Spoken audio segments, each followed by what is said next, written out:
స్వాగతం. 24 గంటలు కాదు, ఒక్క సెకండ్లో మీ ముందుకు. చూస్తూనే ఉండండి నిరంతరం వార్త ప్రసారాలు.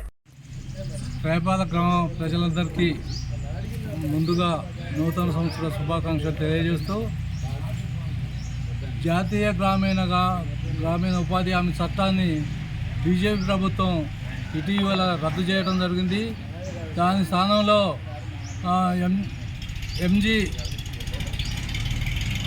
రామ్జీ పేరు మీద కొత్త జీవో తీసుకొచ్చి ఉపాధి పథకాన్ని నీరుగార్చే విధంగా 100 రోజుల పని లేకుండా తక్కువ రోజుల్లో పనిచేయడానికి ఉపయోగపెడుతుంది జీవో తీసుకొచ్చి. కావున దీనికి నిరసనగా రేపాల గ్రామ పంచాయతీలో ఎల్లుండి 3వ తారీఖు నాడు నిరసన కార్యక్రమం మన ఈ గ్రామ పంచాయతీ ఆవరణలో ఉంటుంది. కావున ప్రజలు అధిక సంఖ్యలో పాల్గొనాలని కోరుకుంటూ సెలవు.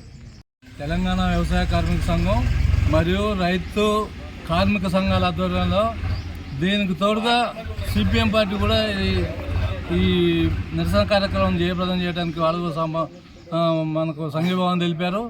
దీంట్లో భాగం రైతులకు గత 2 సంవత్సరాల క్రితం నల్ల చట్టాలు తీసుకొచ్చారు కార్మికులకి రైతులకి.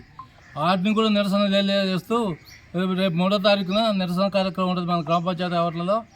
అందరూ ఐక్యంగా వచ్చి కార్యక్రమాన్ని జయప్రదం చేయాలని కోరుతున్నాం.